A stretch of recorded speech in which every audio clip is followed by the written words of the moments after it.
Indiana natives David and Jonah met when they were both in their 20s, but they couldn't have been more different. David grew up in a hard-working Amish community, while Jonah made a living writing a blog on the internet. Regardless, they loved each other and decided to get married. But when David started coming home late, Jonah suspected the worst. Determined to find out why he worked such long hours, Jonah began to think. What she didn't expect was to figure out the why and feel beyond guilty for being angry. Hello, wonderful people. I'm Scott Leffler for WonderBot. And here is... This wife was angry her husband always worked late, until she found out why. Before we begin, make sure to smash that like button, subscribe to our channel, and click the notification bell for more amazing videos.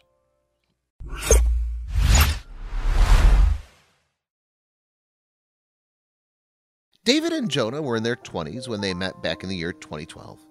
It was a quick romance, and on Thanksgiving, about a year later, David proposed in front of their friends and family. At the time, Jonah was pregnant with their little girl. The proposal was perfect. They were going to start a family together. So after their daughter arrived and they said their vows, the two couldn't have been happier. But Jonah was about to find out something big. Jonah was a small-town girl from Indiana. And while most people wouldn't think of it because of where she's from, Jonah prides herself for being a loudmouth. She even said that she finds it fun to create awkward conversations and jokes. It's pretty much her superpower. As the years went by, she realized she could create web and video content for people to watch as entertainment. As it turned out, people loved her channel. On her blog and social media channels, Jonah is commonly known as the Real Blunt Blonde. And honestly, the nickname very much suits the stay-at-home mom who says, "People think I'm always joking, but I'm not. I'm genuinely an unpleasant person and hate everyone equally." She even jokes around calling herself a stay-at-home slave who won't have any hair by the time they're 30. Pretty much, she loves self-deprecating humor, and apparently so do her fans.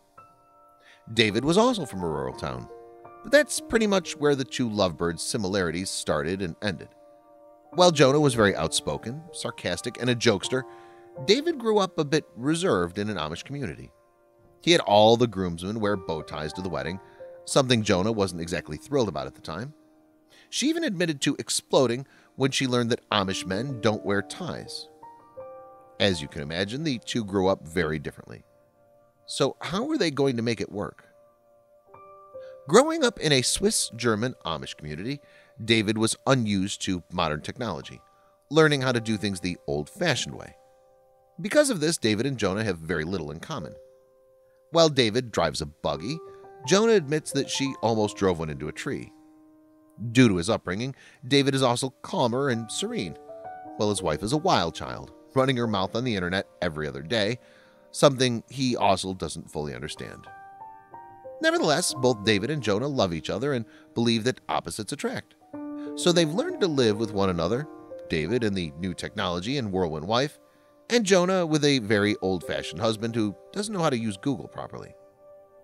On her blog, Jonah said, "All I really knew about the Amish community was that they made donuts that would slap your taste buds with happiness you've never experienced before."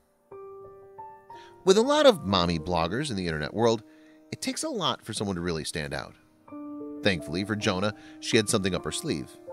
And it was a bit different than the other bloggers' it factor. That thing was her Amish husband.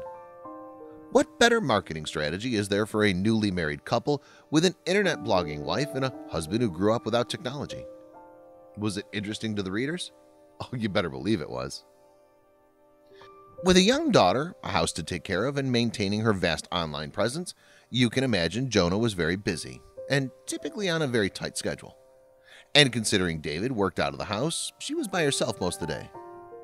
But she had to admit that even with all of the daily responsibilities she had, Jonah loved her blog and spending as much time with her daughter as possible. While Jonah stayed at home with their young daughter, David went to work at a nearby RV dealership. There he worked long hours, often staying late into the night. But with his Amish upbringing, no one really expected him to do anything less. But that left Jonah alone. And while she had many internet followers, that didn't replace the company of her husband. She missed interacting with him and began feeling very lonely. The long hours and loneliness were stressing Jonah out, and it made her mind run wild. The long hours of David's workday began to stress Jonah out. One day on her blog, she even wrote, "I'm wedded to an industrious man, and I would be dishonest if I alleged that it didn't stress me." The stay-at-home mom admitted to being angry with her husband because of all the time he put into his job. It was even taking a toll on his appearance, giving him cracked hands and crow's feet, all before the age of 30, something Jonah wasn't happy about. Although it was a bit petty of Jonah to not appreciate David's hard work that left him with rough hands and facial lines, she was aware she's putting him in a no-win situation. One blog post said, "He literally can't succeed. If David doesn't work later than usual, he'll not get the new furniture set that I need to have. However he works late, he returns home to an irritating wife who's longing for his attention. I am an egocentric in our union, and I recognize that." Jonah reflected on her marriage one night when she was waiting for David to come home from work, comparing it to the fairy tales she used to read as a little girl. In a blog post, she said, "I don't remember the prince absent from dinners for the reason that he was working overtime or retiring to bed not long after he came to his palace since he was so tired." But Jonah was missing one vital piece of information about the prince in her stories. What Jonah forgot is that the prince in her stories didn't need to work or provide for his family. He was already rich and living a lavish life in a palace. But that didn't matter because as time went on, she became more and more frustrated with the long hours. And that frustration grew into anger. With her emotions boiling, Jonah decided she was going to confront David and ask where he's been and why he didn't want to spend time with his family. To keep her mind off of growing anger and resentment, Jonah did chores. It helped her keep control of things when everything seemed out of control. So when she heard the dryer go off, she didn't think twice about going and folding all the clothing. But doing such a mind-numbing task didn't help her wandering thoughts. Her husband was late, once again, and she had no idea where he could possibly be. Of course, being the blogger she is, Jonah wrote to her followers. She said, "Why doesn't he wish to spend time together with me? We're newlyweds. Aren't we meant to be in the honeymoon phase?" Of course, Jonah's thoughts weren't abnormal, as a lot of women have an image of what marriage should be in their heads, and having a new husband who doesn't want to spend any time at home was not it. Jonah's mind was wandering while she was separating her clothing from her husband's, folding them into different piles to be put away. And honestly, the act made her separation that much more difficult for Jonah to deal with. But then something happened. While Jonah was folding the clothing, she noticed something very strange, something she didn't notice before. And it was then that she started to think back on their marriage. There was something distinctly different about their clothing. Keep watching to find out what. While folding their laundry, Jonah noticed something very strange. She wrote on her blog, "Why did my garments look lively, sparkling, and new? His were filthy, stained, and worn out." She distinctly remembered both of them going shopping together, but when she thought back on the day, she didn't remember her husband actually purchasing new clothes for himself, just for her and their daughter. With that memory in her mind, Jonah became lost in thought. After thinking things over, Jonah felt bad about wanting to confront David about his long hours. She thought it was petty and selfish for her to do so, since he was obviously working that hard in order to provide for his family. On her blog, Jonah wrote, "This man provided more than I ought to have. If I let him know I desire something, hardly ever will he say no." It was obvious to her that she married a very hard-working and loving man. Jonah had been bitter about David's long hours for a while, so it took her some time to finally calm down and realize why he was out of the house so much, working himself to the bone. It was all for her and their daughter. So how could she be angry with someone who was doing all they could to provide for their family? Answer: she couldn't. It wasn't as if he was out partying or had a secret family on the side. In her blog, Jonah wrote, "He spoils me with the fruits of his toil, and he's fine with a pair of tattered boxer briefs. I was behaving as if he were elsewhere enjoying with his friends. However, his clothes told a whole different narrative." It was a huge life lesson for Jonah. First, she shouldn't jump to conclusions before knowing the entire story. And second, if she wanted to have nice things, David was going to have to work.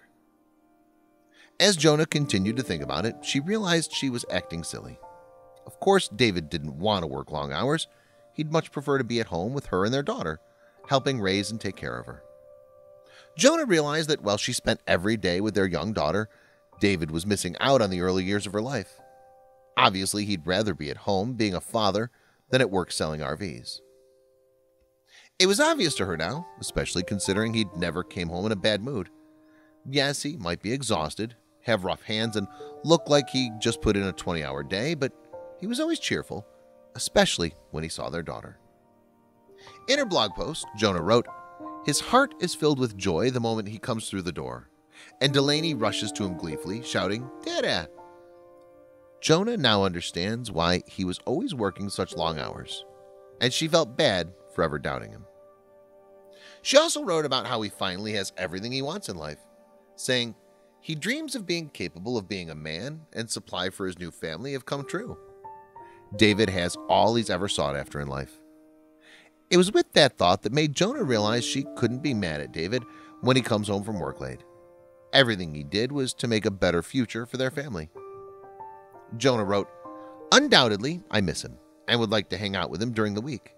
However, I've understood he's giving me the most amazing form of love that he can. He toils to provide our family with all we require. He works so that his spouse and daughter don't lack, although there are times I'm certain he does. But a marriage is a two-partner deal. So David promised to make an effort to be around the family more." It was a great lesson for Jonah that a marriage requires a lot of communication and understanding. So next time, instead of jumping to conclusions, she was going to talk to her husband. The blogger also has some words of wisdom for her followers. She wrote, "If you have an industrious man in your life, but you can't understand to what extent he loves you, do his laundry." And for some of her readers, that was exactly what they needed to hear.